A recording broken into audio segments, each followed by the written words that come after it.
Women Voters of Lexington's Candidates Night. Thank you so much all for coming out tonight. We're very excited to have 3 races, as opposed to some years where we have no races, so this is a good year. I'd like to introduce Ellen Hardy, our moderator. She has done this for us for many years. She's an experienced moderator. She's been the town moderator in Westwood for 25 years. I just saw the other day where our moderator, Deborah Brown, she's running for the 16th time, so she's got a ways to go. And she's a longtime league member herself. So with that, I want to turn this over to Ellen. Thank you so much for being here.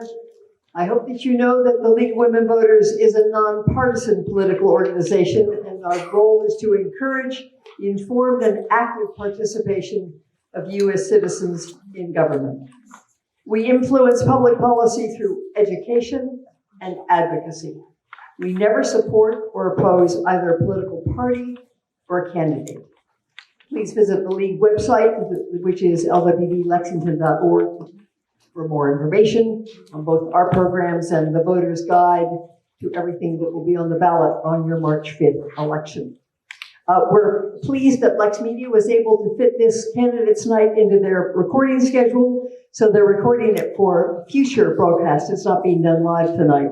So if people say, gee, I'm sorry I missed it, do let them know they have an opportunity to watch it simply by going to LexMedia and finding out when it will be rebroadcast. So there are 3 townwide positions, as Margaret mentioned, in which there are races, and that's for Planning Board, School Committee, and Select Board. And in addition, we have 2 positions for which there is no contest. The incumbent, Deborah Brown, is running for re-election for moderator. And for Housing Authority, Melinda Walker, who is also currently on the Housing Authority, is running for re-election. I will read you the names of the candidates who are running for Planning Board, so you can get these in your mind.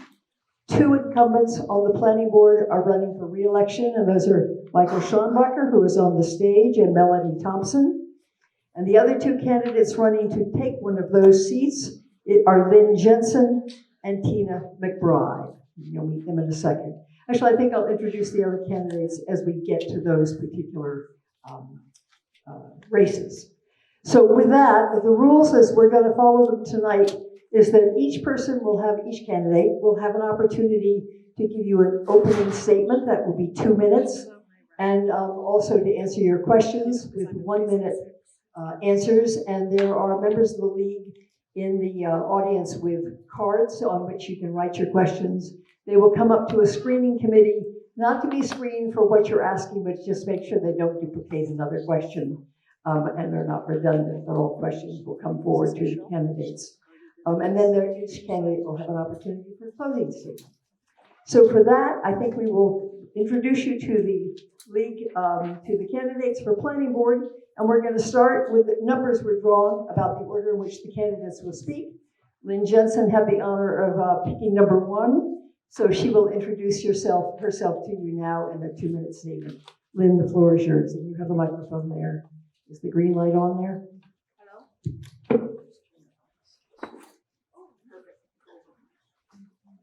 Hello?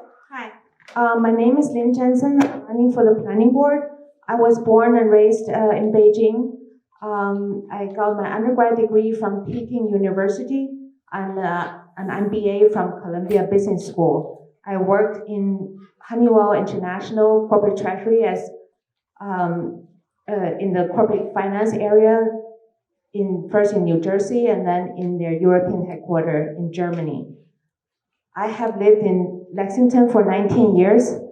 I consider this my adopted hometown because I have lived here longer than in any other home I have lived. I have volunteered since a few days after I moved here and made meaningful connections with many talented people. Many of you are here. I have started Green Team for the Lexington Public Schools, and I'm a town meeting member. I'm a member of the Sustainable Lexington, and also I volunteered for Clean Heat Lexington. I worked in teams to change bylaws and school policies. Some of the bylaw change, including zoning. I have analytical skills, and I will actively, if elected, I will actively seeking solutions and listen carefully, do my independent research, especially on regional best practices. I will work hard for you. I hope you will vote for me, Lynn Jensen, for Planning Board. Thank you. Thank you so much, Lynn. The second candidate is an incumbent. Melanie Thompson is currently serving on the planning board. She will now tell you why she would like to continue to serve. Melanie, the floor is yours. Hello, everyone. I'm Melanie Thompson, and I'm pleased to be here tonight as I seek re-election to the planning board. I'm a product of the Lexington Public Schools, and I've been privileged to call this community home for as long as I can remember. With over 2 decades of experience in corporate marketing, advertising, and real estate, I bring a unique perspective to my role on the planning board, advocating for equitable zoning policies and housing initiatives that benefit all members of our town.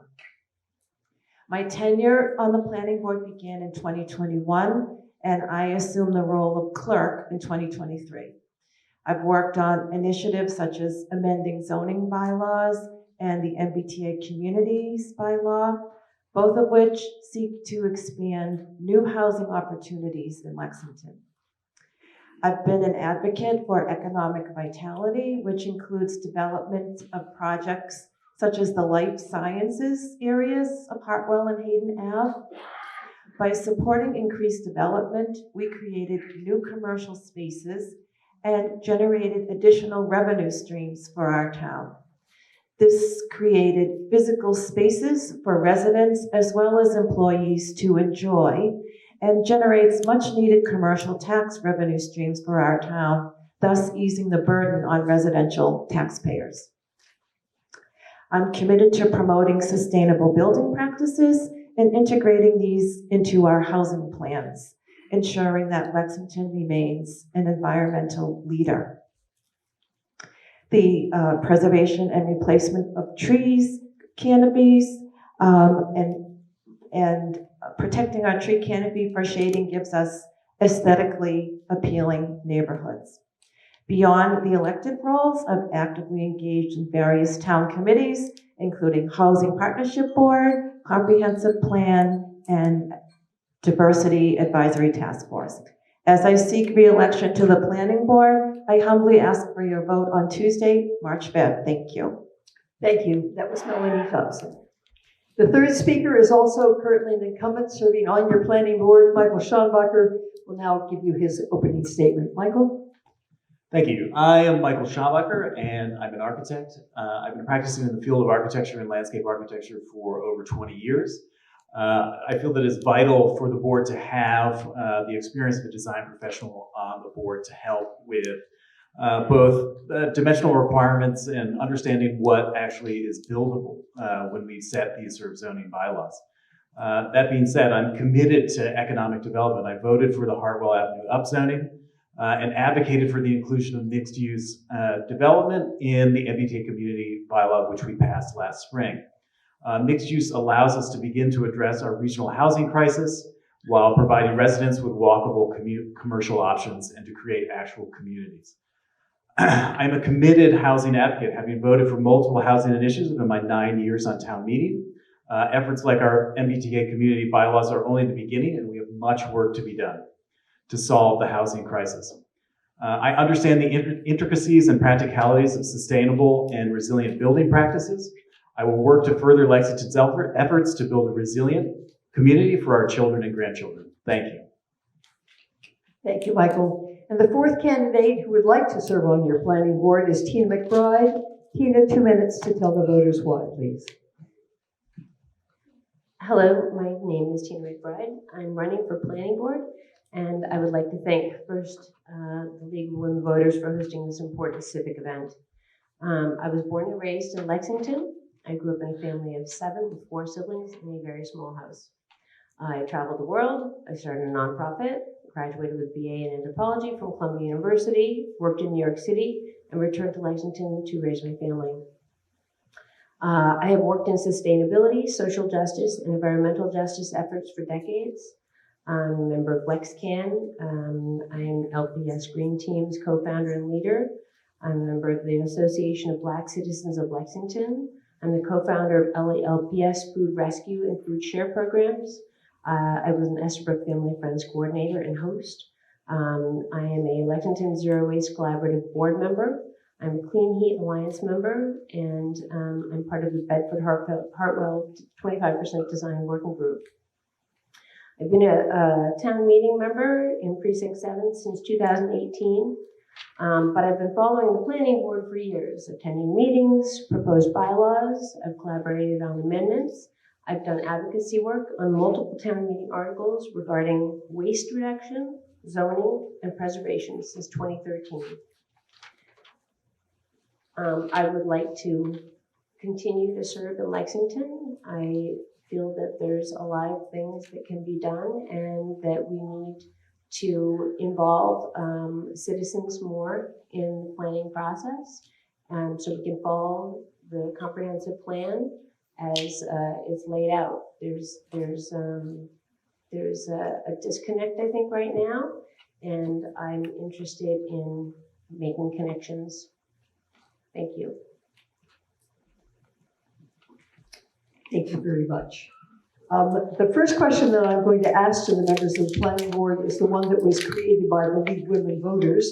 You'll each have 1 minute to answer that. And since Lynn was the first to give your opening statement, Melanie, I'll ask you to start with this question. This is a question that you were all given by the League before tonight's meeting.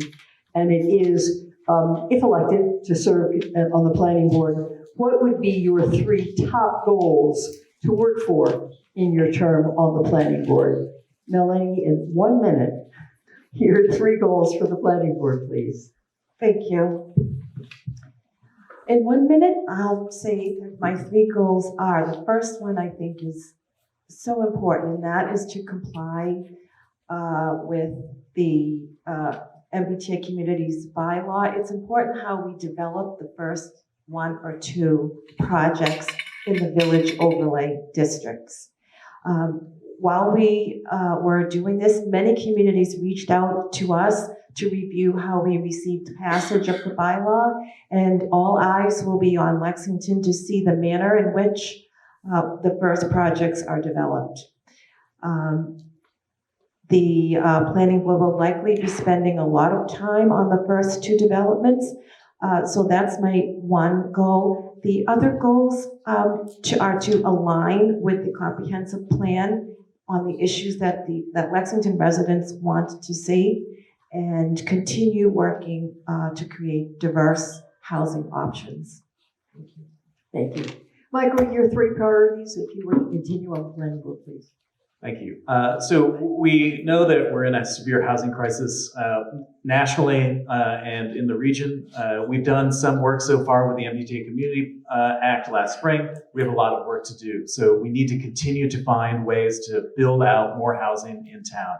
The only way we're going to get out of the housing crunch is to build out of it. So I'd like to look at things like ADUs and other things like that as means to help us out.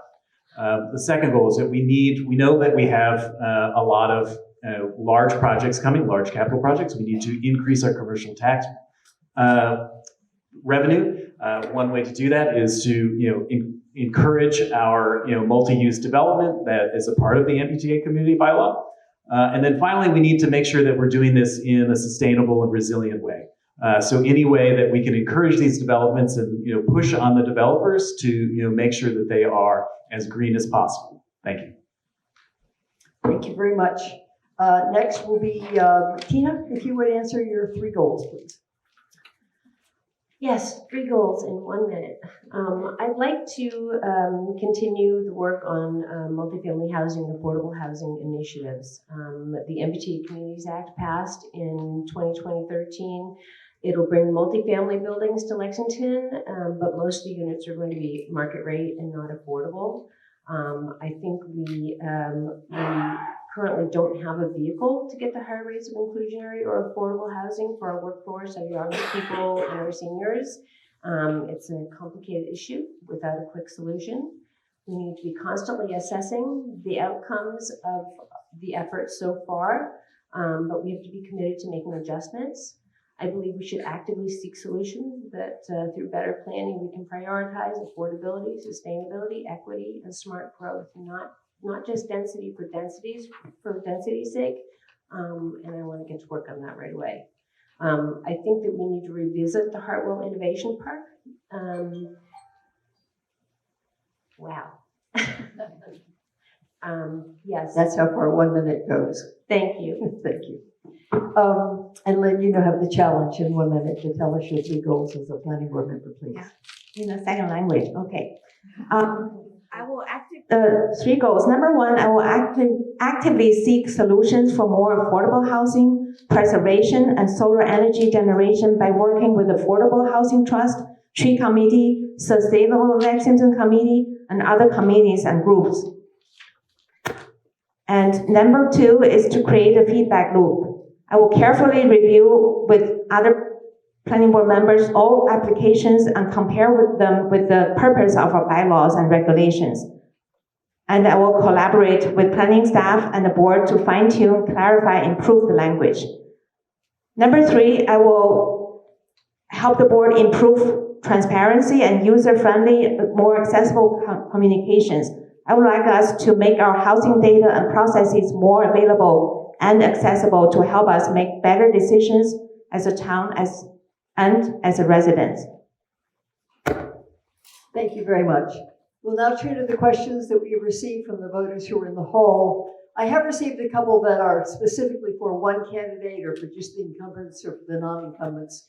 Each candidate will have an opportunity to answer every question, so I will not specify to whom it's addressed. But the first one is generic, so we don't have to address that. Michael, we'll start with you, and actually you spoke to this in your opening comments. The voter wants to know what your position was on the Hartwell. You still there? I've been known to amplify without a microphone. Thank you very, very much, Lynn. What is your position on the Hartwell Avenue upzoning, and why did you vote that way? And maybe just a brief, without this being in his minute, what the Hartwell Avenue upzoning is, just to make sure everybody's on the same page. Michael, would you start with that, please? Sure. So the Hartwell Avenue upzoning was an initiative a few years ago to increase the allowable square footage, or what a developer could build out to in the Hartwell area. And so what that allows us to do is it allows us to increase the potential for our commercial tax revenue.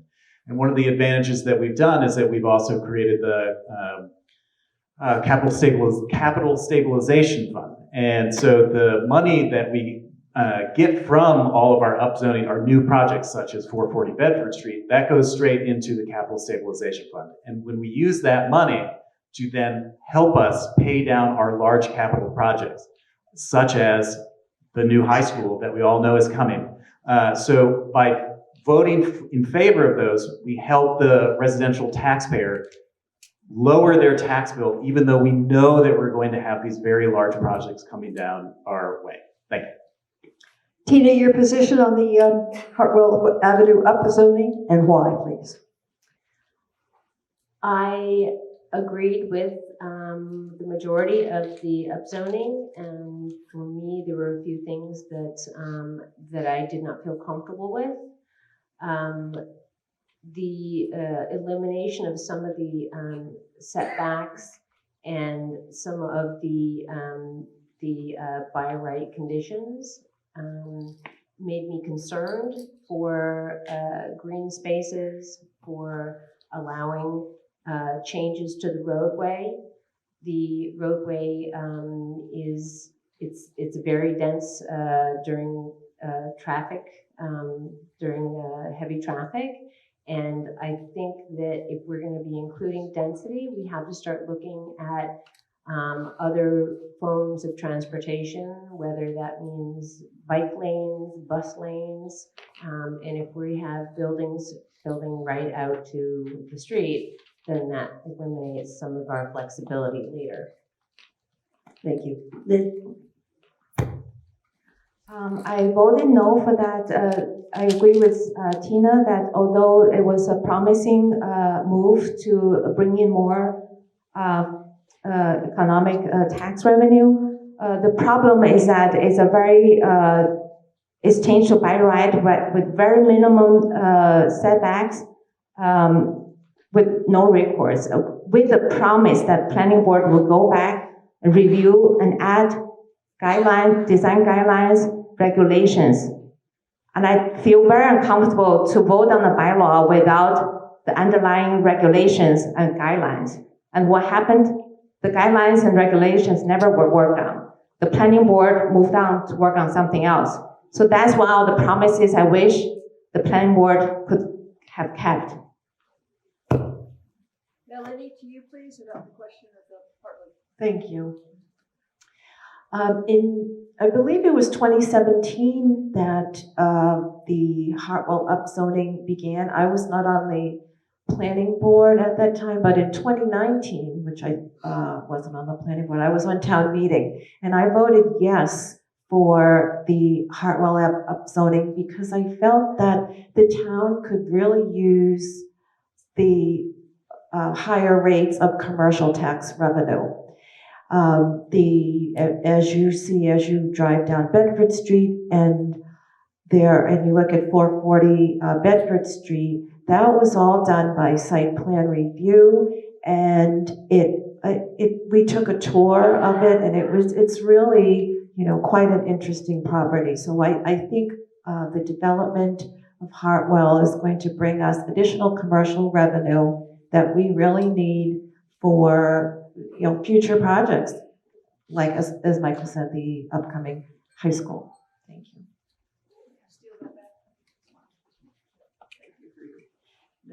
The next question, and we will start with Tina on this one. As Lexington adopts its guidelines for the MBTA community zoning, should investors be allowed to buy or rent units in an MBTA community project and use them as short-term rentals? Tina? I don't think that that's a very good idea at all. We know that housing is, or lack of housing is a crisis for all of us. And I think that short-term rentals, they have their place for people that have owned their properties for a very long time. I think that allowing investors to come in and make a quick buck on something like that does not make a lot of sense for us. I think the MBTA communities, I'm very disappointed that we didn't get a higher percentage of affordable and inclusionary housing allowance on that. But that is something that I would like to address. I feel like that's really important. If we're going to be increasing density, we need to be getting more of what we need in Lexington. I grew up here and it was much more diverse than it is now. And I would like to see more opportunities to increase that diversity. Thank you. Lynn, your answer to the question about the short-term rentals allowed by investors, please. I agree with Tina. This is not a good idea, but investors can buy the property and rent out for long term. And for people who want the financial flexibility to cover their daily expenses, there are other vehicles that you can rent out as a short-term rental, their current property. There are rules for that. So I think that's okay. But for the MBTA, I think it's not a good idea because the purpose is to increase housing for residents, not for hotels. Helen, your response, please. Thank you. I believe that investors are excluded from being able to rent properties in the multifamily districts. In upcoming town meeting, we will be reviewing the short-term rental bylaws and rules and regulations on that. But as of now, the multifamily zoning is designed, for either residents who already live there or new developments coming in Thank you. And Michael, to you, please. Melanie is correct. There is no way to do a short-term rental in our MPTA community overlays as it stands right now. But this is something that we're currently working on, is the idea of, and we are changing one of the things that will come before town meeting in the spring is change to the short-term rental bylaw. So I encourage everyone to come to our meeting, not next week, but the week after that on the 28th, where we'll be discussing it in a public hearing. So to actually answer the question, I do not believe that it would be a good idea. So we definitely want to avoid that, as we already have. Thank you. Thank you. The next question, and we'll start with you, Lynn, on this one. Would you support two-family homes by right in the town of Lexington, please? That's a tough one. I think that was being proposed a few years back in the town meeting and it was voted down. But now we know better about the housing crisis and we have done more research.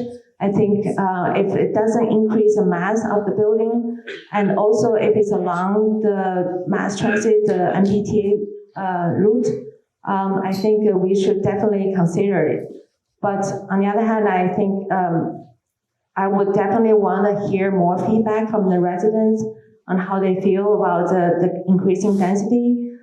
We have right now a few vehicles to increase density, the MBTA and the special residential development and open space residential development. And also the proposed affordable housing 100% Low Wall Street. So there's quite a few vehicles. I think we should look at them all holistically and see how they go together. Here, I think analytical analysis and data would be helpful. Thank you. Melanie, your position on allowing two-family homes by right? Thank you.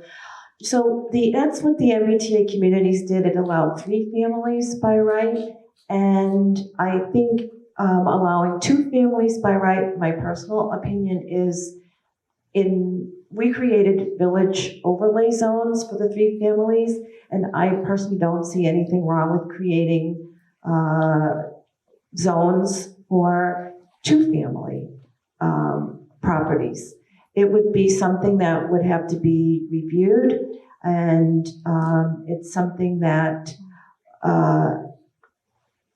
would be subject sort of to, various zoning issues like gross floor area and, those types of things. But by right, I think 2-family, there's nothing wrong with that. Moving down the table, Michael, to you about by right. Thank you. So yes, in short, the answer is yes, I would support 2-family zoning by right. Partly because we talk a lot about affordability and accessibility for units.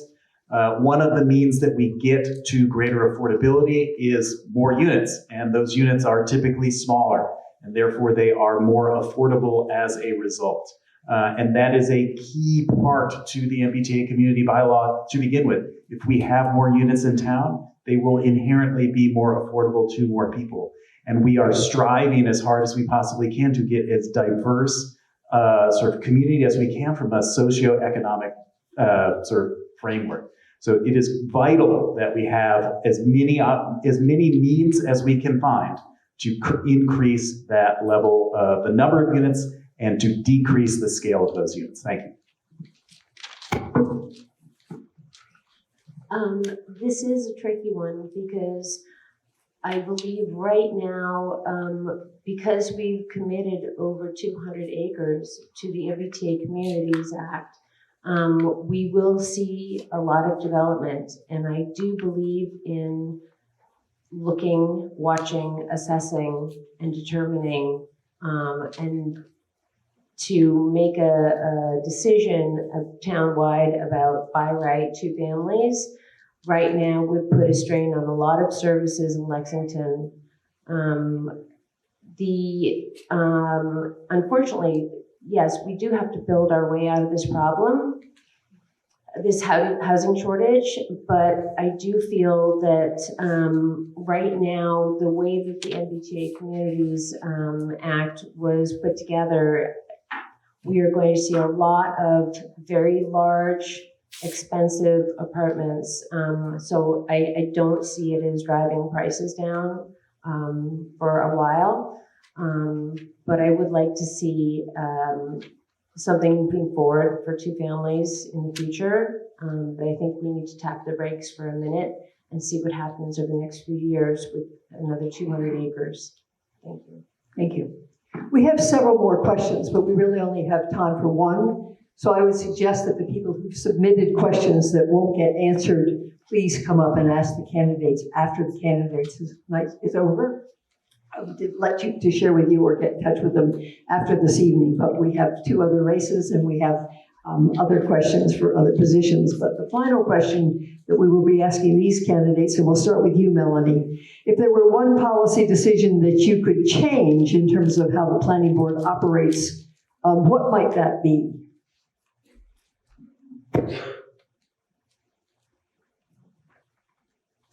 Let's see. There's planning board, really, we meet a tremendous amount.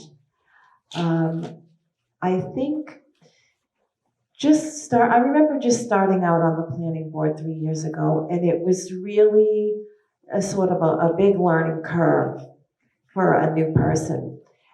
So this is why I took lots of, online learning courses about zoning and regulations, and I talked with staff a lot, and I talked with other members of the board. I think what would be helpful for when you're starting out on the planning board is to have a little bit less, just drinking from a fire hose and more sort of a little bit more structure for a newer person. It's tough being on the planning board. There's a lot to do and meet all the time, and there's lots of things to read. And so, I really do think that less drinking from the fire hose and more structured information would be helpful. Michael, can you think of a change in policies or procedures that you might like to see on the planning board? This is a really tough question. So nonetheless, I think the challenge here is that one of the things that the board always gets accused of is this idea of transparency. And all of our meetings are public. So everyone can attend these. And as Ms. Thompson was suggesting, they may not always be the most interesting meetings to listen to. However, they are public. And there's only so much that we can do as a board to encourage everyone. These are very important things to our town. And we need to do a better job of encouraging everyone to attend these meetings, because what we don't want, which is really a challenge for us, is when people come in very late in the process and want to make major changes. Like as Ms. Thompson also suggested, we put in many hours, like multiple meetings, 12, 20, I don't even remember how many meetings we had for the MBT communities. But it was very long nights. And it was difficult to make changes that late in the process when people felt that that was when they could come in. So any way that we can encourage people to attend more meetings and meetings earlier in the process helps us. Thank you. I know they're long meetings, and I've been attending meetings for a very, very long time. And I do believe that transparency is needed. People used to ask me, Tina, why are you going to all those planning board meetings? You're not on the planning board. Why do you always go to those things? They're so long and they're so boring. But they are very important. I agree. It would be nice if we could get more people interested in going to them.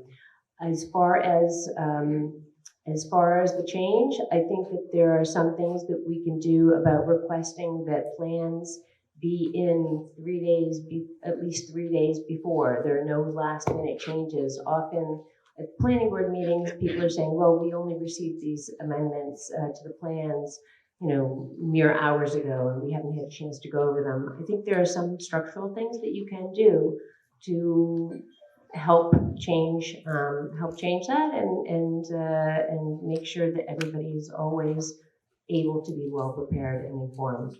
Thank you.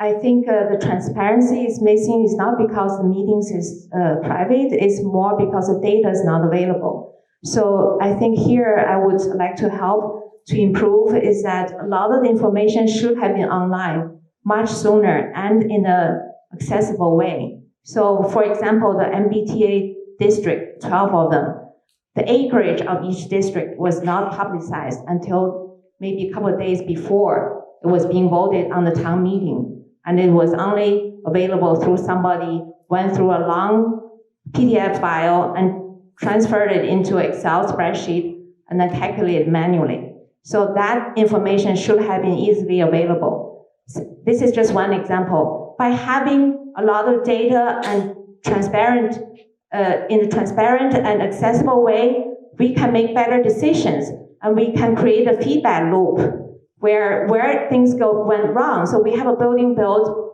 follow the rules, but not what the neighborhood wants. Why? Then we can study the data and then analyze and change our rules. So I think that's a process improvement that the planning board needs. Thank you. Thank you. For closing statements, each of the candidates will have 1 minute to just give you a wrap up about their canvassing and why they're running. And we're going to go in reverse order of the opening statements. So Tina, you will have the first last word of your 1 minute closing statement, and then we'll go to you, Michael, and then to Melanie and Lynn. Thank you. Like I said, I've been going to planning board meetings for a very, very long time. It is something I care passionately about. I love Lexington. That's why I came back, raise my own children here. There's the spirit in Lexington of striving, and whether it's the first to be in MBTA communities, whether it's the first to have solar panels on whatever, we do need to strive for that, and part of that is striving to understand how the planning board works, how the residents want all of it to work together, and respecting people that are here and opening the door for more people to move in and all enjoy the same experience of being in such a special place. All our green spaces, our wonderful neighborhoods, tree-lined streets. I'd like to have the opportunity to help plan. Thank you. Thank you. In closing, my experience as an architect is invaluable to the board in both bylaw creation and development, as well as application review. I've worked on both sides of the table, and I've worked with developers and planning staff as they've negotiated to get the best results for residents and the town. As an architect, I have a depth of experience bringing a variety of voices together. As I said, I'm a proponent of economic development in town, having voted for the Hartwell upzoning, as well as encouraging the mixed use within the MBTA communities. Also, we know that we're in a severe housing crunch and we need more housing. And so over the past 3 years, I've supported many initiatives that have made a positive impact on town. However, there's much more work to do. So I'd appreciate your support and to vote on Tuesday, March 5th. Thank you.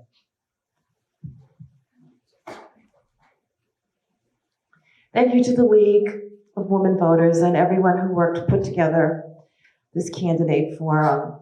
Throughout my 3 years as a member on the planning board, I've pursued ongoing education in planning, land use, zoning, fair housing, and more, ensuring that I'm equipped with the knowledge and expertise necessary to make informed, thoughtful decisions.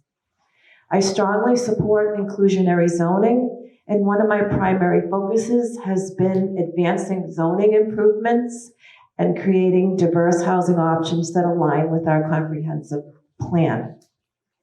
I support our local business as well as mixed-use housing in our downtown areas, and I believe the incentives that we provided for mixed-use developments will help prevent further erosion of our commercial districts while increasing our tax base revenue to support the essential town services that we need and expect. I'm running for re-election because I want to continue to be part of the decision-making process that impact our town. Please read what supporters say at my website, melaniethompson.org. I ask for your vote on Tuesday, March 5th or earlier. Thank you for your consideration, and I look forward to continuing to serve you on the planning board. I have watched a regularly planning board meeting for 8 years. If I elected, I will work hard for you. I'm analytical and data-driven. I will listen carefully, do independent research, and share the findings publicly in user-friendly ways. I will work hard to help our town achieve the goals of attainable and affordable housing through data and fact-based proposals and communications. Additionally, zoning is more complex than numbers and density. I have first-hand lived experience with different planning approaches. I lived in apartments in Beijing, Manhattan, New Jersey, Germany. Our Lexington home is actually the first and only single-family house I have lived in. I think now in 2024, we have the know-how to plan new, denser districts in an inclusive and sustainable way so that all residents will feel welcome, valued, and part of the larger community. I have volunteered in town for 19 years. I have built trust and connections with so many talented individuals in the community and town staff. I think it's time to plan better based on data, research, and regional best practices, and develop creative solutions that benefit current and future residents. Please vote for my values, skills, and dedication to Lexington, my adopted hometown. Thank you each of you for running. And if you would now step down, we would ask the members of the school committee and the two incumbents and the other candidate who's running to please come up with voting.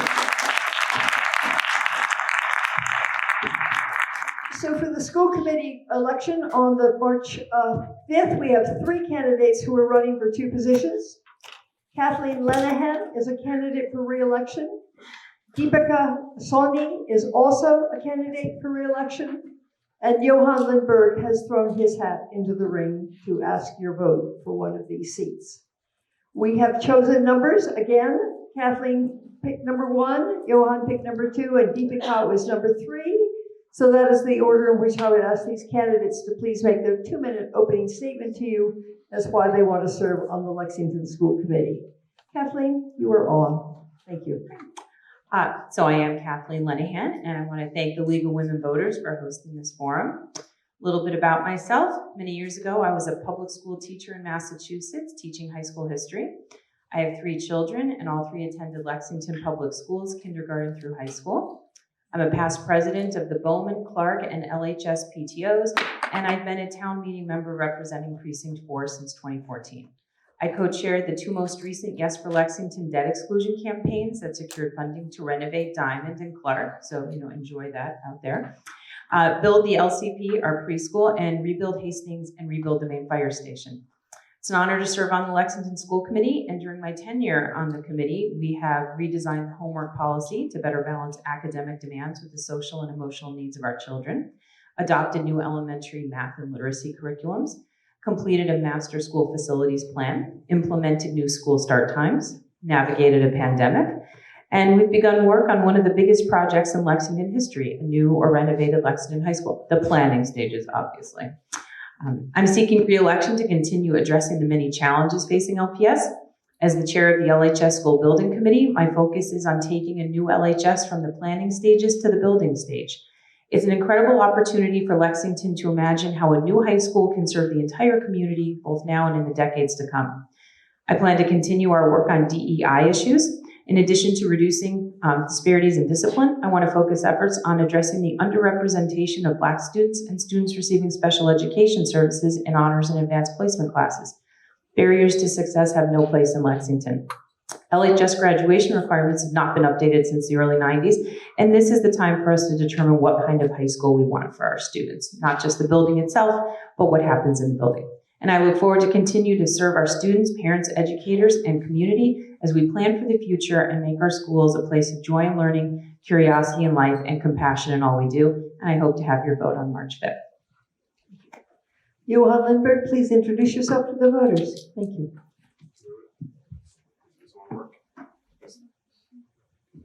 This one seems to work much better. Good evening. No? Yes? Yes. All right. My name is Johan Lindborg, and I'm the father of two children, both who have been in Lexington public school system or are currently in it. You might have seen me walking in town, my two Westies, Prince and Duke. I'm a dual Swedish-US citizen. I moved to US in 2001, and my formal education took place at the University of Luleå and at the University of Umeå in northern Sweden. There is a little bit of connection to Lexington there. As I think you all know, Lexington takes pride of having several Nobel Prize winners. My tenured professor in economics was one of the guys that were part of selecting the Nobel Prize winner in economics. My professional background is in the pharmaceutical industry. I have worked mostly in CNS diseases such as depression, anxiety, obsessive compulsive disorder, bulimia, anorexia, schizophrenia, bipolar disorder, dementia, Alzheimer's disease, you name it, I've been there. In 2011, my family moved to Lexington partly because Lexington offered an excellent education, and as my son has Down syndrome, that was very important to me. I believe in a common sense approach to learning, and as such, I believe it's crucial that parents are well informed of what's going on in school, and students are given the support and opportunities to succeed on their merits. There are two things I would like to focus on as a future school committee member. One is transparency. The best ground for academic success is to have parents engaged and informed. I want all school materials that are shown to kids, as well as curriculums, to be shared with parents. The message to the parents at the August 2023 school committee meeting that, quote, the kids are ready to hear this information, you as parents are not, we will not share with you what we teach the kids, is in my mind completely unacceptable. In today's society, almost everything is stored digitally, and upon request, all teaching materials should be shared with parents. Number two, focus on academic performance. Teaching and supporting efforts should be focused on each individual student's situation. We need to identify and remove any potential barriers and maximize the performance of each student. When there is a barrier, it is essential to thoroughly understand the problem and employ adequate evidence-based methods to achieve a success. I believe that students should be set up for success, and that so that each individual can reach their potential in a balanced manner. Thank you. Thank you. And the third candidate, who is an incumbent, Deepika, if you would explain your position and introduce yourself, please. Thank you to the League of Women Voters for inviting us to this forum, and thank you to Mr. Pato for keeping us on time. So I am Deepika Sani. I'm the current Vice Chair of the Lexington School Committee. I have served the schools in various roles, from room parent, PTO president, site council member, to even picking up trash. Yes, I have led high school teams to pick up trash in the green areas that surround our beautiful schools. I'm running for re-election, and I would be grateful for your support. I also serve the schools and towns in many other roles, including liaison to the Article 97 working group for the high school project, permanent building committee, finance committees, recreation committee, and others. I'm a town meeting member for Precinct 6. I just completed my work as chair of the Ad Hoc Transportation Committee, which was tasked to look into the viability of Lexpress going forward. Besides my work in town, I am on the board of Partners in Democracy, a national organization working on state-by-state democracy renovation, and a member of the Hestia Fund Boston, which serves children in Boston and gateway cities. I've lived in the town for 30 years and became a naturalized citizen over here. I'm the proud parent of 2 LHS graduates. Why am I running for election? Because there is work to be done. I'm very focused on what we do in a day-to-day classroom from a DEI, finance, and management perspective. I have 3 masters in business administration, information systems, and education policy management. So it's natural that I bring that lens. The other specific initiatives are bring about greater engagement in our community subgroups such as METCO and English language learners, These are groups that we are not hearing from nearly as much as we should. Create a responsible cell phone use and online safety policy to keep our children safe and continue to build student resilience while sparking the joy in learning. Thank you so very much for listening. Thank you. We will now start with the League of Women Voters board question to the school committee. And Johan, that will go to you first, please. What do you foresee as the major issue that will confront the school committee during the period of construction and transition to a new Lexington High School? That goes to Johan first. Yeah. Thank you. Yes. That's a very interesting question. I think as a school board committee meeting, it is very important to ensure that the academic work can continue and there is no disturbance. And as a school committee, I would think that having funds available if something goes wrong, that things can be addressed and make sure that the school work is continued as it should. This should be a very important and a very fun project where our students get to move into a new high school with new opportunities, and we certainly would like the academic work to continue as seamlessly as possible. Thank you. Deepika, what do you see as the major issue confronting the school committee during this time?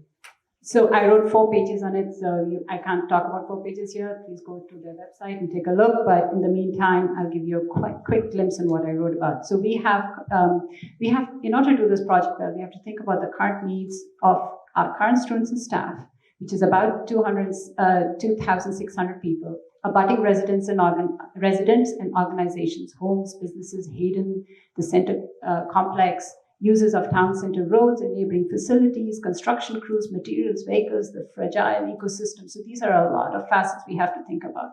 It gives us many challenges and opportunities.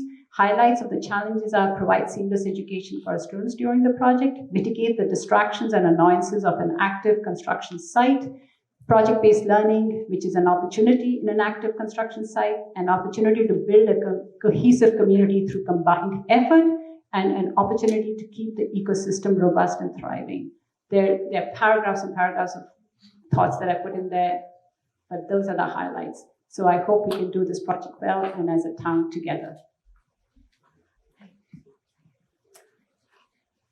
Kathleen Lenahan. Great, thank you. A major potential issue during the construction is a reduction in the amount of athletic fields, which you may think, wait, athletic fields, right? Shouldn't we focus on what happens in school? But we know that physical activity is crucial for children, both in terms of their physical education classes and in extracurricular sports. And in addition, these fields are well used and well loved by the community. And I say this is a concern because in a perfect world, we would have a whole separate parcel of land where we could build a new LHS while the current LHS and the athletic fields were completely unaffected, but we don't live in that world. So if we need to build on some of those fields, there will be this time of disruption when some fields will be offline. So the school committee will need to work in partnership with the recreation committee to find solutions for any field space lost during construction. But beyond that, it's easy for a project of this scope and size to dominate any school committee's time, and we can't let that happen. Work on DEI issues cannot be paused because of the project. Disparities in discipline and achievement require consistent focus and attention, and we have to leave time for challenges we can't yet anticipate. So while creating a school that will hopefully be educating students into the 22nd century, we can't forget the needs of the students who are attending the school during construction. Thank you. The next question, Deepika, we'll start with you. In this voter's opinion, the COVID pandemic forced the school committee to make many decisions without a lot of good information to inform those decisions. Looking back with hindsight, which, if any, of those decisions would you make differently? Wow. So yes, the person who asked the question is completely correct. We had very little information. In fact, I remember that the first couple of weeks we were talking about how grateful we were that our custodial staff knew how to clean a school very well, because we had some gastroenteritis kind of an issue in one of our elementary schools just a few months previous, and we had managed to learn those lessons. So I think the focus on just assessing that what we were trying to teach was actually being grasped in our new models. I would wish that we could have put more emphasis on that, because when we were changing our instruction models so fast, the assessment piece of how much that whatever we had to right size our curriculum, whether that information and that content knowledge was actually being grasped by our students. I wish we could have done more in learning and understanding that, because I think we would have come out stronger out of the pandemic if we could have figured out how much our children actually had learned or not learned. Kathleen, it's Kathleen, we're going this way. Kathleen, looking back, do you see anything that a decision that was made that perhaps could have been made differently with more information in non-COVID times? Well, one of the things we learned a lot about, remember everybody had to stand 6 feet apart. You know, we were operating on the best information we had at the time. But as it turns out, the 6 feet apart really didn't matter that much when you have an aerosolized viral transmission. I want to think about what have we learned that we can apply to the future? And this is directly relevant to the LHS project. We know that there is nothing more important than indoor air quality. You know, it's all about the carbon dioxide parts per million. We could go on a lot about that, but it allows people to breathe in clean air and not get sick. And there is no guarantee that we talk about this once every 100 years pandemic. That's not how viruses work. We could have another pandemic, and we need to be prepared to be able to have students in the building in a safe way. And as we build a new LHS, we need to make that a top priority, that our students and staff are safe and get that good air quality. Johan, you were not on the board, but you have a perception of a policy decision that was perhaps made then that hindsight gives you a different perspective. Thank you. Yeah, I think it's important when you have a complex situation with a little bit of information going on that you look around and see what are other people doing. If you look at my native Sweden, no schools were shut down. You didn't see an increase in COVID cases. That information was available. So I think overall there was a huge overreaction in this country to COVID, unfortunately. It is smart to look at what other people do and to learn what other people are doing. And number two, from a personal perspective, we went to our summer house and my son Cooper, who need very intensive speech therapy, couldn't get that anymore because the speech therapist said, well, he's in Maine, I'm not licensed up there. I mean, come on. Make an exception. Be a bench. Help out kids that are in great need of education. Thank you. Okay, Kathleen, the next question, we will start with you, if we could please. Do you support the Serious Talks curriculum? And maybe just in 12 seconds, you could explain what that is so that we're all on the same page for the discussion, please. Sure. The Serious Talks curriculum is, it's a series of 20 to 25 lessons at each grade level, K through 5, and it teaches about diversity in the world and how to look critically at bias and prejudice and how to understand perspectives that are different from our own. And do I support it? Yes, I wholeheartedly support it, because it's hard to think of something more important than our children growing up knowing that all people deserve to be treated with respect and kindness. Again, how to teach our children that they have the power to make positive changes, how to understand perspectives different from their own. They're going to go out into the world and constantly, every day, encounter people with perspectives different from their own. I do think there's been some concern about, there was some discussion about the gender conversations and how that is challenging for people. And we have students in our schools who are transgender, and our students need to know how to engage with that. Thank you. Johan, the question comes to you about you support the Serious Discussions curriculum, Serious Talks, I apologize. What exactly was the question? Can you repeat it? Do you support the Serious Talks curriculum? That's a very good question. If I knew what was in it, I could have an opinion about it. But since we ask and we're told, no, we will not tell you, then it's kind of hard to have an opinion. I did see a copy of Serious Talks for first graders, 20 hours.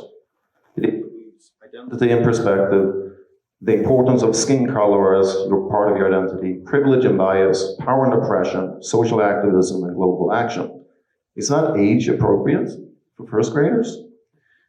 My fourth grader was sent a video that said, quote,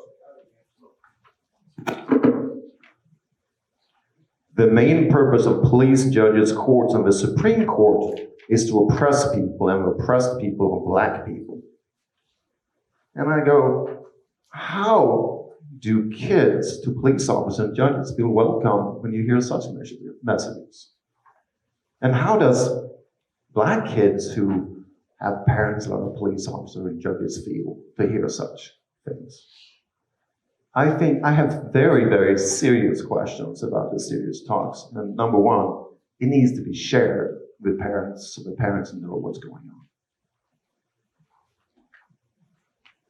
So we had a very, very lengthy and lots of slides presentation on Serious Talks. It was one of the first school committee meetings for the academic year 2023-2024. And there were numerous examples. Our staff does like to embed a lot of links that then go to other documents. So if you open those up, you will see a lot of examples of what was being taught. And as I sit here and I reflect about it, growing up in India, we used to get crayons, oil crayons, and the oil crayon the pastel that used to get finished first in our classroom was the one that approximated Caucasian white skin.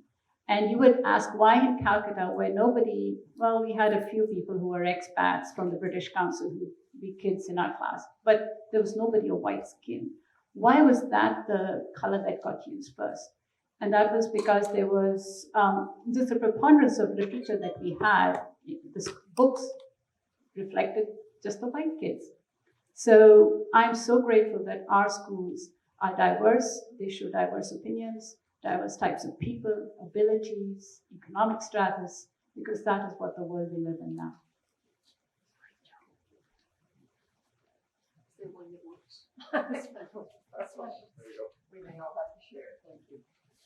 This is, I think, basically a yes or no question because we are winding down here. As with the planning board, there have been other questions asked that we don't have time for. If your question is one of those, please reach out to the candidates. They are very available between now and March 5th, and I'm sure we'll get you the answer that you were looking for. This is pretty much yes or no, but perhaps a little bit of background as to why. Johan, we'll start with you on this. Would you support the continuation of the recognition of Pride Month at the elementary, middle, and high schools, including displays and classroom experiences?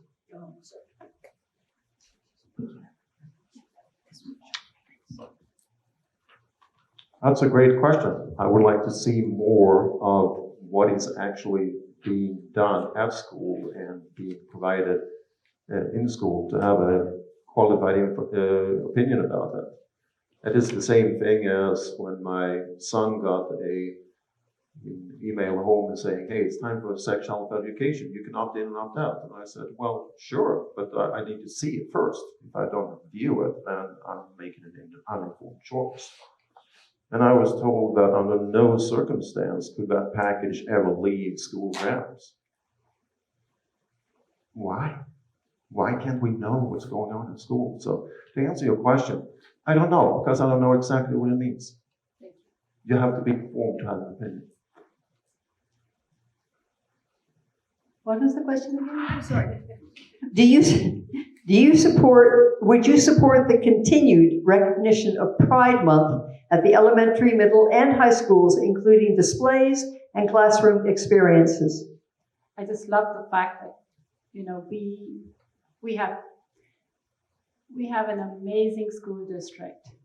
And yes, I would wholeheartedly support teaching all kinds of differences that we see amongst us, all kinds of diversity that we have. I would support highlighting it. I would support uplifting it. I would want every child, whoever they are, whatever they think themselves to be. My kid wanted to be the fire truck, not the fireman, the fire truck. Uplift the child wants to be that. Why stop them? Why put an obstacle in their journey to discover themselves and be fully who they are? And so, yes, I would definitely support the Pride Month celebrations, and just that is who we are. That is who we are in Lexington. And I would love for us to be that way. Otherwise, I'm picking up my bags and leaving this town. Kathleen? Yes, I absolutely support that. We have students who have LGBTQ family members, parents, uncles, and aunts, friends of their family. We have students who are LGBTQ. And I know this is very different from how it was when most of us were going to schools, and that can seem awkward, and it doesn't feel quite right because it's different. But I mean, I remember friends of mine who came out in college and beyond, and they spent a huge portion of their life in pain, not being able to talk about who they are, not being able to talk about who their family members were. And I think we always want to do better for our students. We want them to have a better experience than we did. And I never want current students to have to hide who they are the way some of my friends did when they were in school. Thank you. Okay, we will now come to the closing statements. We'll do these in the reverse order of the opening statements. So Deepika, if you would start, and then we will go back down the table to Johan and Kathleen to just your final statements to talk to the voters about the March 5th election, please. So as parents, we think about sort of guiding our children. As caregivers, we think about guiding our children towards sort of college, career, and citizenship in that order. But I feel that in Lexington, we should guide our children towards citizenship first, career, and then college, in that order of importance. And so come March 5th, I encourage all of us, if you have grandchildren, children, please, adult children, push them, remind them, tell them to go out and vote. I will be doing the same. We should go out and vote. We, as a town, should be 100% voter enrollment town. If you can vote, you should be enrolled, you should be voting. We should be 100% voting town. And I know we have the Nobel laureates. We've done that in our school system. But what I want, and I want you all to help with, that in my lifespan and your lifespan, that we have a child, an LHS graduate, and hopefully a child who's LGBTQ+, who is the president of the USA. Let's do that. Let's work towards that.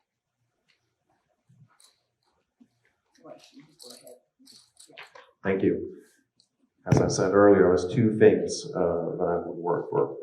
Number one is transparency, to keep parents informed. I think the best ground for academic success is to have parents fully engaged and informed. Number two, focus on academic performance, is set kids up for success, remove any barriers, and employ evidence-based methods. And number three, in closing, I see it is very important to have an ongoing communication with parents. And you could have that with me through website, email. I would even set up meetings at Lexington Community Center each month. You can come talk to me. That communication is needed. Thank you.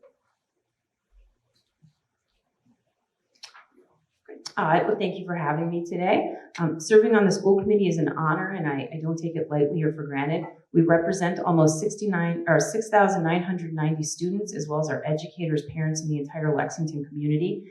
It's a huge responsibility, and I'm acutely aware that our decisions and what we prioritize have a tremendous impact on all of their lives. And other than raising my own children, this work is the most important thing I've ever done and probably will ever do.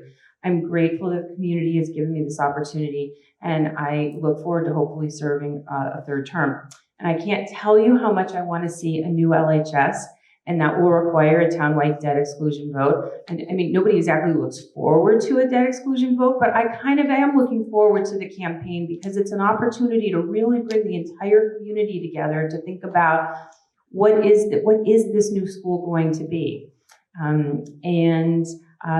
For more information about me, you can go to my website, lenihanforlexington.org, and I'm happy to continue these conversations. So don't hesitate to reach out, and I hope to have your vote on March 5th. Thank you to three of you for taking out papers to run and for being here this evening. With the two candidates for the Board of Selectmen, or do you have a select board? You have a select board. We have two candidates for the Board of Selectmen. One is the incumbent who is running, Jill Hay, and also choosing to run is Cindy Ahrens, who is running also for this select board. We will have the same system that they will each have 2 minutes to introduce themselves to you, and then we'll have questions from the league and from you and a 1-minute conclusion. With that, Jill, since you chose number one, would you please introduce yourself to the voters? Absolutely. Thank you. So first of all, thank you to the league for this evening, but also for everything you do all year to ensure, as we were just talking about civic education, that we are all civically educated on issues facing the town. So thank you. I came to the select board 6 years ago with a professional background. I have a degree from Cornell University in labor relations and a law degree from Vanderbilt and practice as a labor and employment attorney. I also have a deep and broad experience volunteering across Lexington, 12 years in town meeting, 5 years on the capital expenditures committee, a host of other committees from president of the PTA at Bridge through the ZBA and the sidewalk committee and many others. I have served as the president of the Massachusetts Municipal Association, elected by my peers in 351 cities and towns across the state. And I have been appointed by both Governor Baker and Governor Healy to serve on their local government advisory commissions, allowing me to learn from colleagues across the Commonwealth and bring best practices back to Lexington. In my years on the select board, we have accomplished a lot, actually.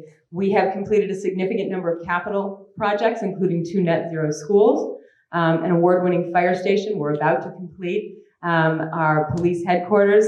And we also have revitalized the center, making significant safety and accessibility improvements. We have I have been very involved in some of the significant changes that we've made around zoning for both affordability and increased attainability in housing, and have supported a variety of the sustainability initiatives that have come across our desk and opportunities for town meeting. We now have some of the most stringent sustainability standards in the Commonwealth. And that will help us make sure that we are meeting all of the achievements that we choose to and that we can in every new building that we build. I've also been very instrumental in our DEI agenda and work closely with our Chief Equity Officer. So I am going to stop because I see the red sign. You might see, Cindy, if that, does that one work? If not, we'll share. Okay, thank you. My name is Cindy Ahrens. I'm running for select board because I have a vision to build a better Lexington for everyone, a future that is sustainable, affordable, and resilient.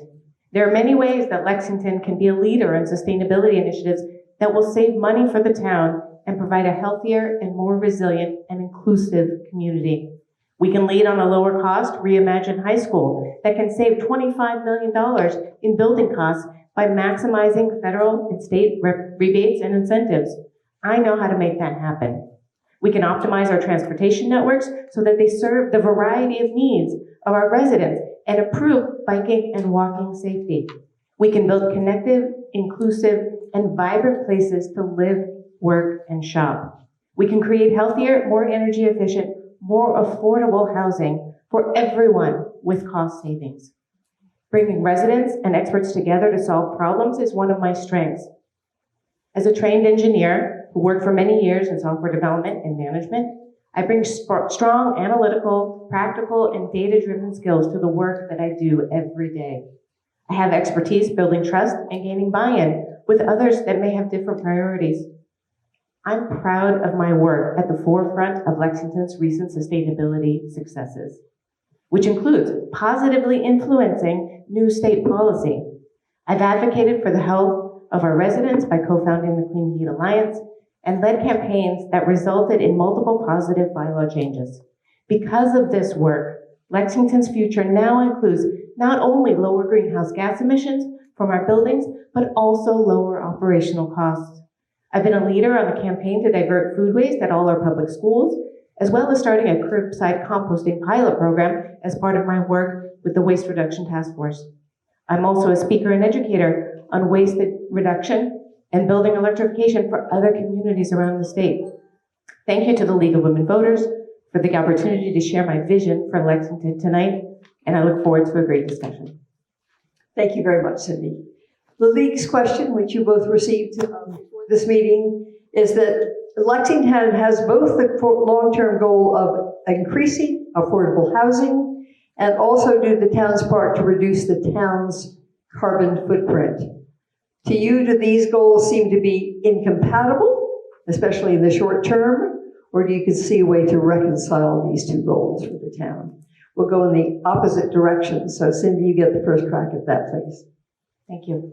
Increasing affordable housing and reducing the town's carbon footprint are not incompatible for the short or long term. In fact, centering our focus on social and environmental justice, we are really looking at a single goal: to create affordable housing that is the most healthy, most resilient, with the least cost burden on the families that will occupy that housing.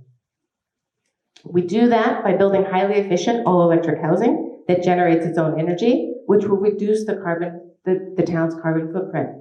The bonus is that with regional, state, and federal assistance, incentives, and experienced developers, it will cost less than standard construction. We have a responsibility to address systemic equities that have existed in the creation of housing. I and colleagues of mine in Lowell, Chelsea, Worcester, and other gateway cities have been saying this for years.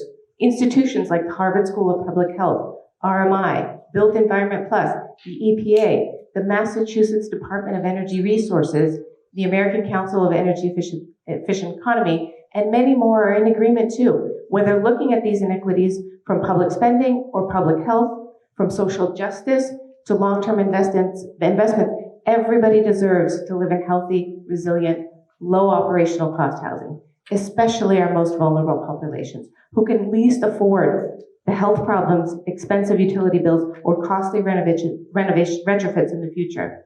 We should not be leaving them behind because of outdated concepts regarding net zero or low energy use construction, or because of resistance to change. Jill? Thank you. So the answer is those are absolutely complementary. They are not contradictory. Smaller, more efficient housing is inherently going to advance both our housing goals and our sustainability goals. What we have been doing in our housing agenda by bringing in opportunities for smaller units with required affordability units is inherently going to bring down the emissions of the buildings. And by bringing them more closely together, we are going to reduce the dependence on cars. When we bring people in closer to commercial areas, we make their living opportunities. I don't do well late at night, apparently. We make their living opportunity more integrated with their opportunities to go to school, to go to work, to run their errands. We are bringing down their emissions from vehicles, which are somewhere between 23-25% of our emissions locally, but our buildings are 70%. We've passed the bylaws that will bring down the emissions from our new construction, and by at the same time making those units smaller and more closely connected to each other, we will also bring down the emissions inherent from both transportation and housing. Thank you. Perhaps this segues into reducing emissions for transportation. Jill, what do you think about expanding LexPress? I'm all in. So we this year actually at the select board reduced the cost of LexPress significantly. We brought it down to a $20 unlimited pass for anyone in town. The passes in the past ranged from the highly subsidized to $260. So we're making it easier from a financials perspective for people to use public transit. But we need to also invest in the opportunities to use transit to get more places. Right now, we do connect up to medical and errands and grocery and plenty of things into Burlington. You can get to Arlington, where you can connect to a bus that will take you into the Red Line. We have invested our funding in partnership with the Rev Shuttle, which used to run deadheaded from the Hartwell Avenue area to Alewife to transport employees to the Alewife area. You now, as a resident of Lexington, for $1 can take a direct nonstop shuttle on the reverse end of that. But we need to think about flipping the script and putting the money into public transportation, not always into just the single vehicle, the single occupancy vehicle that we've been subsidizing as a country for 100 years. Cindy, your thoughts about the LexPress and expanding it, please. I absolutely agree that we need to invest in LexPress. We need to invest in partnerships with the 128 Business Council, with MBTA. When the LexPress pass was lowered to $20, the number of passes sold increased by 5x, but the ridership only increased by 50%. So there's still work to do there, and I would look forward to planning that with the Transportation Advisory Committee, with town's transportation staff, to really look at areas where we can not only invest in LexPress, but do some optimization. I'm a data person, right? Look at the data, who's riding where, who needs to ride where. I've been to a lot of meet and greets, coffees lately, and there are people who want to use, they bought passes and they want to use them, but they don't go where they need to go. So in our data analysis, we need to look at that as well. But overall, definitely, we need to invest. Thank you. And just keep the microphone there if you would be kind enough to do that, Cindy. This is from a voter who's looking at Article 33, which is the North Street Affordable Housing Proposal. Wonders whether you support it or not, and let me tell you what this person's opinion is and concerns. It's located in an area without sidewalks, no recreation access, and it's not within the MBTA guide. Do you support it or not? Just like we have a housing crisis, many people have said this, we have a housing crisis and a climate crisis. We need equitable, affordable housing throughout the town. The best properties that the town owns are in the center with access now to safe walking and more transit options, actual shopping and Lexington retail. But I think those properties need a more thorough analysis. But for the property at Lowell Street, we should be centering the process on equitable access, resilient housing, and building community trust. Luckily, because of the work that I've done, we're already going to have clean, healthy, resilient housing. So we've got that part. But we need to be concerned about safe and equitable mobility and transit options, equitable access to services, and to green and open space. The process by which this project is completed also matters. Transparency and building trust are important pieces of a successful project. So just as we try to maximize incentives and grant and financing options to optimize the ability to provide housing, we need to do that, but build community trust and bring the community together at the same time. Thank you. So yes, I do support Article 33. The town has looked long and hard. We have used an earmark from Senator Friedman to examine the viability of the town-owned land throughout the center and up to 173 Bedford Street. There are a variety of issues in each of those cases that range from things like a former train run that came through, which may have contaminated the land, to the existence of loading docks, parking, existing infrastructure, and continuing necessary use right now. The land at North and Lowell was a gift from the state, one of the dedicated purposes of which was for affordable housing. The land is available, the land is served by LexPress, the land is part of our neighborhoods. The MBTA zoning is completely different than this. This is an opportunity for the town to contribute one of the most significant expenses of the creation of affordable housing, and that is the land on which it sits. So this is the start of a process. The Affordable Housing Trust has been doing as much as they can. They've had dozens and dozens of meetings to make sure that people do know about this and understand the process. The article coming to town meeting is simply asking to allow the select board to start a process which would define what might next happen. It's a long process. I'm out of time, but I am more than happy to talk to anybody who wants to understand how many more opportunities there will be to influence the choices that will happen on this property. Thank you so very much. Microphone back to you, if we would, Cindy, and if you would give your closing statement as to why the voters should cast their ballot for you on the 5th of March. Thank you. Thank you to the League of Women Voters for giving us the opportunity to present our perspectives on the issues facing Lexington today.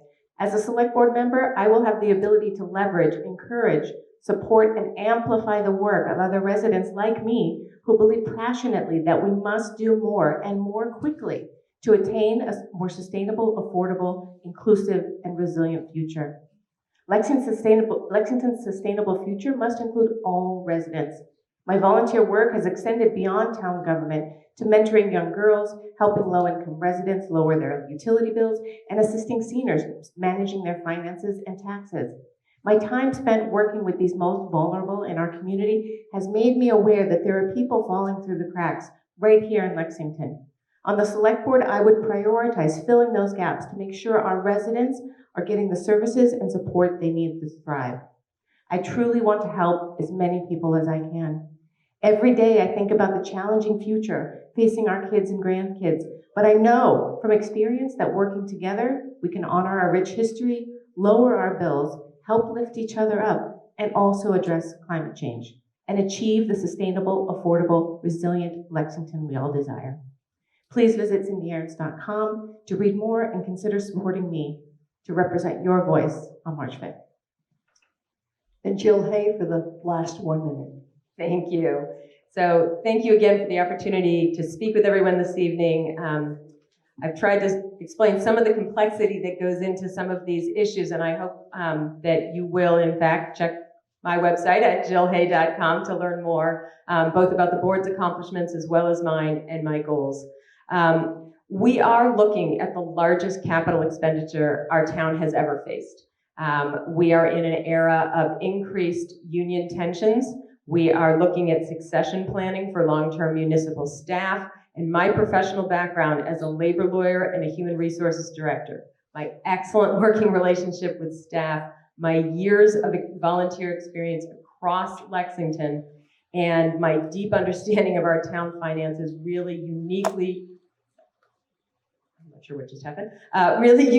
qualify me to meet those challenges of this moment, to help lead Lexington forward, honoring our past but thriving in our future. So I love Lexington. I have raised my family here. I have lived here for 30 years. My mother now lives here as well. And I love being surrounded every day by people who are willing to just dive in and do the work to make Lexington the town that we all want it to be. So thank you very much, and I hope that you will vote. I hope that you will vote at all, and I certainly hope that you will vote for me on March 5th. Thank you. Thank you both for running. Thank you for being here. Do remember that this will be rebroadcast on LexMedia, so tell your friends who weren't here tonight. February 24th is the last day to register to be able to vote in the March 5th election. Lots of opportunities for early voting, both by mail and in person at Cary Hall.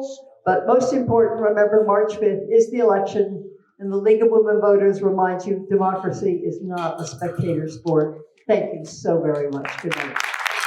I just want to take a minute to thank Ellen. She did a fabulous job tonight, and I hope to see her again next year.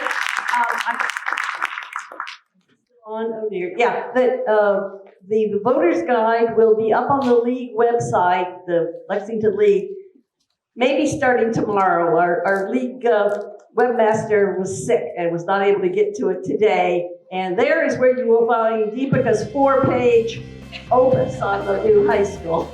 Thank you all for coming tonight.